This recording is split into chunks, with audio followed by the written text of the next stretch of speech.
Wait a minute. Close your eyes and think of the phrase Stone Age. What pops into your mind? Probably a savage man wearing animal skins, holding a wooden club, messy hair, uncontrolled language, grunting, ugh, ugh, living inside a dark cave, chasing wild animals all day long.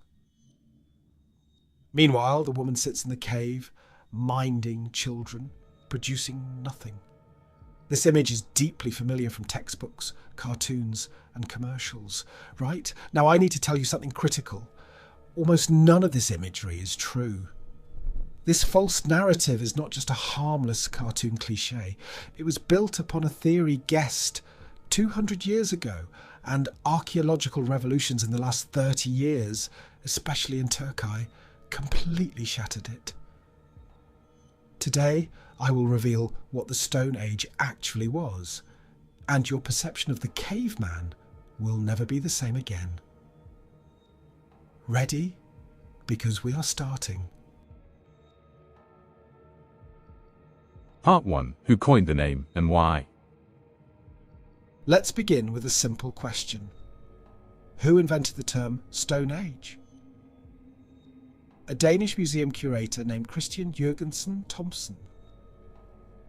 In the early 19th century, Thomsen was organising ancient artefacts.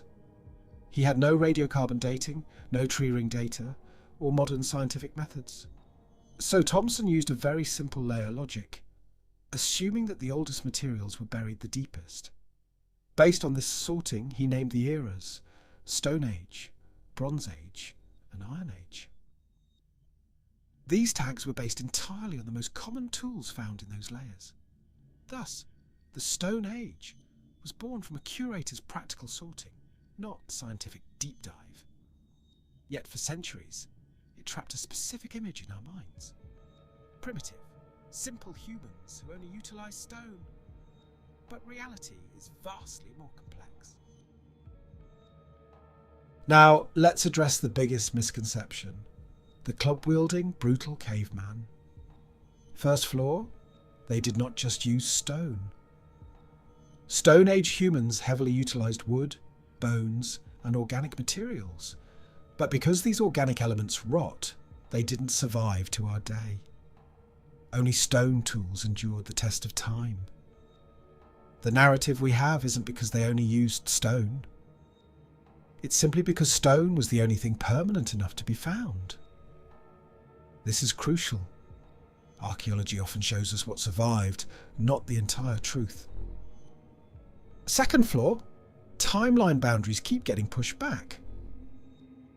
Recent discoveries in Kenya show the earliest stone tools could be 3.3 million years old. Finds in China reveal sophisticated bone tools dating back 115,000 years.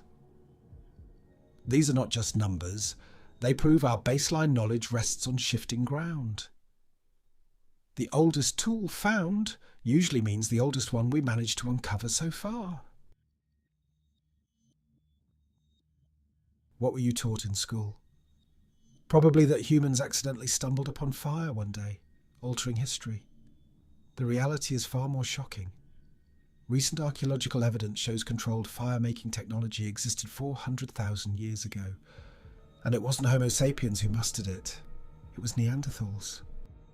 Excavations in Suffolk, England uncovered ancient pyrite fragments used to strike sparks. This pushes the timeline of cognitive ignition way back. Another human species mastered fire technology long before our ancestors did. This completely disrupts the Homo sapiens as the centre of everything narrative.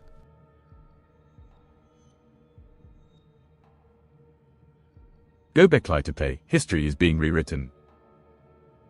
Now we arrive at the ultimate game changer discovered in Şanlıurfa, Turkey. For centuries, mainstream archaeologists believed in a strict sequence.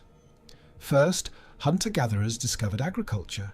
Then they settled into villages, which led to temples, kings, and complex societies.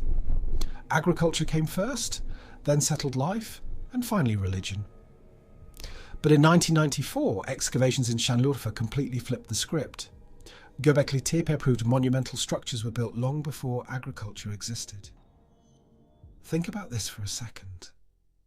Nomadic hunter-gatherers who hadn't farmed or built villages erected massive T-shaped stone pillars, carved intricate animal reliefs, and built a temple complex. According to old theories, this was impossible. The late excavation director, Professor Dr. Klaus Schmidt, famously stated, "First came the temple, then the city." Current director, Professor Dr. Nechmi Karul, emphasises that agriculture wasn't the cause of settled life. It was actually the consequence. Humans first desired to gather, create rituals, and form a community. That massive gathering is what eventually forced them to invent agriculture to feed the crowd. Part 3. Did religion come before agriculture? This idea triggered a massive storm in the scientific community. Göbekli suggests that hunter-gatherers actually possessed a complex belief system. They gathered periodically to perform massive rituals. This completely flips the mainstream historical narrative. The old formula was humans settled, created surplus food, invented religion.